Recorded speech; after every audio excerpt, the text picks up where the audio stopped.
당신에게 지금 딱 1억 원이 있고 이걸로 어떻게든 정말 어떻게든 살아남아야 한다면 생각만 해도 정말 막막하고 절박한 질문일 겁니다.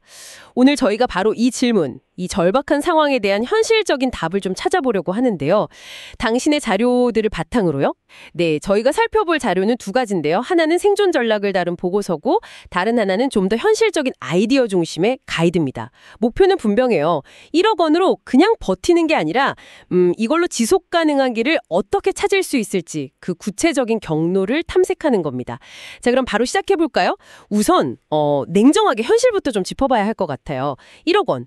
이게 사실 큰 돈이긴 한데 이것만으로 버티기는 글쎄요. 좀 빠듯하죠.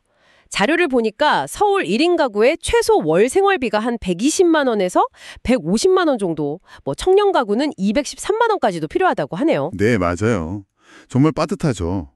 만약에 월 200만 원씩만 딱 맞춰 쓴다고 해도 4년 조금 넘으면 그 돈이 그냥 다 사라지는 거예요. 그래서 여기서 정말 중요한 게 관점을 바꿔야 한다는 겁니다.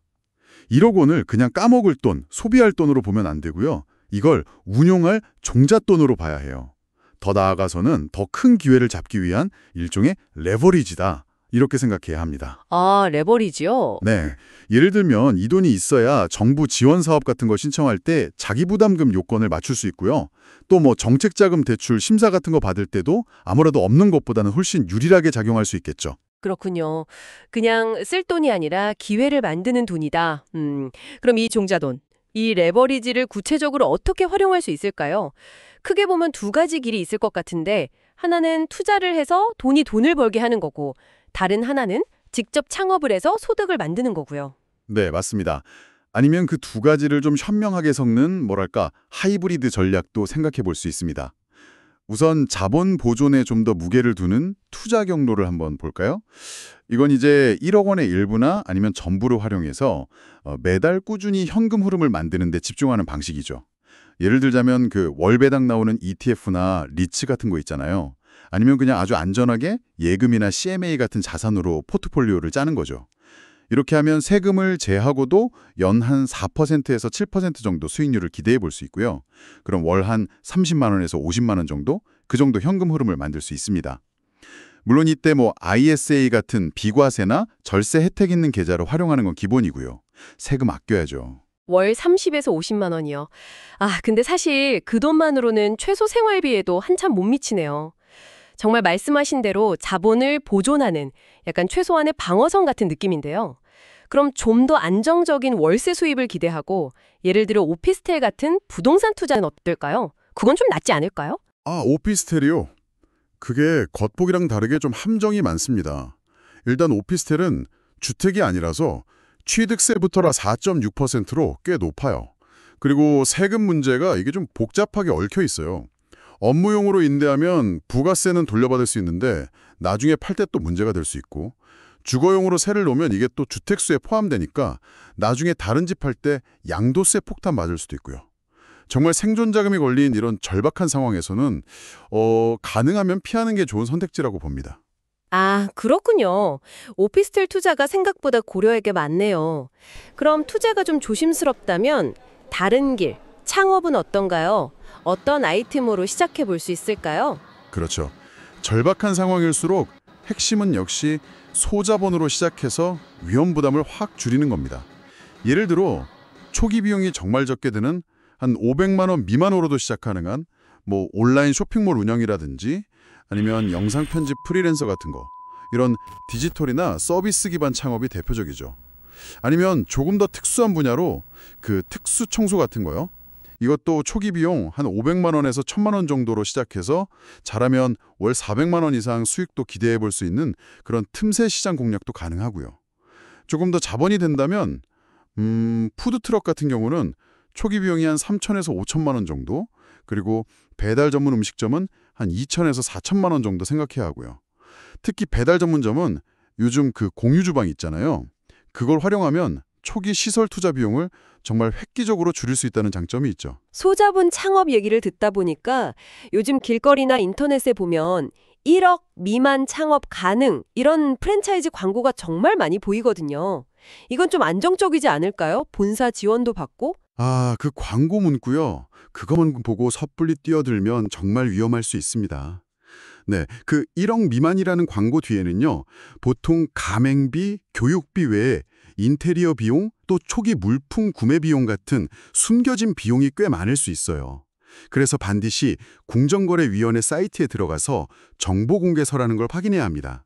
거기 보면 실제 총 창업 비용이 얼마인지, 예상 매출액은 어떤지, 그리고 정말 중요한 거, 기존 가맹점들이 평균 얼마나 운영했고 또 패점률은 얼마나 되는지 이런 걸 아주 꼼꼼하게 따져봐야 해요.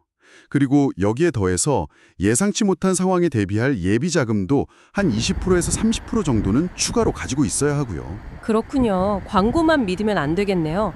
결국 들어보니 1억 원만으로는 좀 부족할 수도 있겠다 싶은데요. 혹시 이 돈을 발판 삼아서 이걸 디딤돌로 더 큰 자금을 마련할 방법 같은 것도 있을까요? 네, 있습니다. 바로 정부 지원 제도를 정말 적극적으로 활용하는 건데요. 예를 들어서 신사업 창업 사관학교 같은 프로그램이 있어요. 이건 창업 교육부터 시작해서 사업 계획서 작성, 그리고 최대 4천만 원까지 사업화 자금을 지원해주는 아주 좋은 프로그램이죠. 또 그 소상공인 시장진흥공단에서 운영하는 소상공인 정책자금이라는 게 있는데 이게 연 2, 3%대 굉장히 낮은 금리로 우량자금을 빌릴 수 있거든요. 이것도 정말 중요한 기회가 될 수 있습니다. 이런 정보들은 보통 K-스타트업 같은 정부 창업 지원 포털 사이트에 가면 잘 나와 있으니까 거기서 당신에게 맞는 지원 사업을 꼭 찾아보는 게 중요합니다. 와, 들어보니까 정말 다양한 길이 있네요. 투자부터 소자본 창업, 정부 지원 활용까지. 결국 어떤 길을 선택할지는 정말 당신의 상황과 판단에 달린 문제겠군요. 네, 바로 그거죠. 그래서 당신의 상황에 맞춰서 크게 한 3가지 정도의 전략 경로를 제안해 볼 수 있을 것 같아요. 첫째는 뭐랄까 요새 전략입니다. 이건 극도로 위험을 회피하는 방식인데요. 자본 보존을 최우선으로 생각하는 거죠. 그래서 대부분의 자금을 아까 말씀드린 안정적인 투자처에 넣어서 월 현금 흐름을 확보하고 소소하게 부업을 병행하는 정도입니다. 둘째는 하이브리드 전략. 이게 좀 균형 잡힌 접근인데요. 안정적인 투자로 최소한의 방어선은 구축해놓고 여기에 소자본 창업이나 정부 지원 대출 같은 걸 활용해서 추가적인 소득 기회를 모색하는 거죠. 핵심은 개인 자본 소진 위험을 최대한 줄이는 거고요. 셋째는 창업 가적 도약. 이게 가장 적극적인 길인데 대신 계산된 위험 감수가 꼭 필요합니다. 주력 사업에 자금을 투자하되 반드시, 이건 정말 강조하고 싶은데요.